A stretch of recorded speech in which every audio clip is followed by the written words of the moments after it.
আপনারা দেখেছেন তারেক রহমান মৌলবাদের উত্থান নিয়ে খুব চিন্তিত। আপনারা দেখেছেন বিএনপির মির্জা ফখরুল ইসলাম আলমগীর সাহেব দক্ষিণপন্থীদের উত্থান নিয়ে অনেক চিন্তিত। আপনারা দেখেছেন বিএনপির আরেক পাগলা আছে ফজলু। আমরা বলি এর জন্য দ্রুত ইনজেকশনের ব্যবস্থা করেন।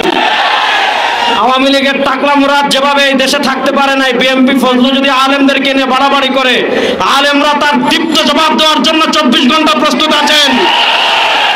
আমরা তারেক রহমান এবং বিএনপির কাছে জানতে চাই, মৌলবাদীদের নিয়ে আপনাদের এত চিন্তা, দক্ষিণপন্থীদের নিয়ে আপনাদের এত চিন্তা, ইসলামপন্থীদের নিয়ে আপনাদের এত চিন্তা, খুনিদেরকে নিয়ে আপনাদের এত চিন্তা নয় কেন?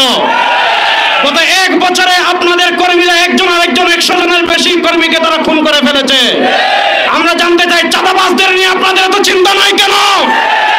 চোরদের নিয়ে আপনাদের এত চিন্তা নয় কেন? আপনাদের কর্মীরা বালু চুরি করে, সিলেটের পাথর চুরি করে। সুতরাং আপনারা মৌলবাদদের নিয়ে চিন্তা করতে হবে না, ইসলামী রাজনীতি নিয়ে চিন্তা করতে হবে না, চোর টাকা সন্ত্রাসদের নিয়ে চিন্তা করেন। 2 নম্বর আরেকটা কথা বলবো, 2024 সালের জুলাই আগস্টের গণবিপ্লবের মাধ্যমে আমরা ভারতের আধিপত্যবাদকে পরাজিত করেছি। বাংলাদেশে যদি বাম রাজনীতির নামে কেউ ভারতের দালালি করে, সেই ভারতের দালালদের হাত ভেঙে দেওয়ার জন্য প্রস্তুত আছেন।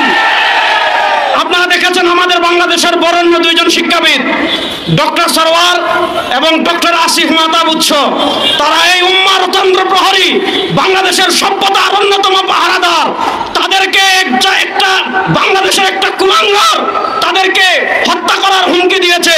যে হত্যা করার হুমকি দিয়েছে তার পক্ষ নিয়ে এদেশের বামরা বিবৃতি দিচ্ছে। আমরা স্পষ্ট ভাষায় বলি, ডক্টর সরওয়ার এবং ডক্টর আসিফ মাহতাব এদেশে একা নয়, তার সাথে বাংলাদেশের সকল মুসলমান আছে। তাদের একটা পশম যদি বাংলাদেশে কেউ বাঁকা করতে চায়, কিয়ামত হয়ে যাবে, কিয়ামত হয়ে যাবে।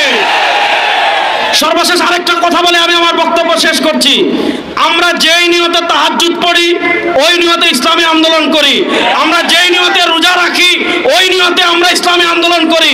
যেই নিয়তে নামাজ পড়ি, ওই নিয়তে ইসলামী আন্দোলন করি। আমরা আদর্শের রাজনীতি করি। আদর্শের রাজনীতি কখনো 1-2টা আসনের জন্য বিক্রি হতে পারে না।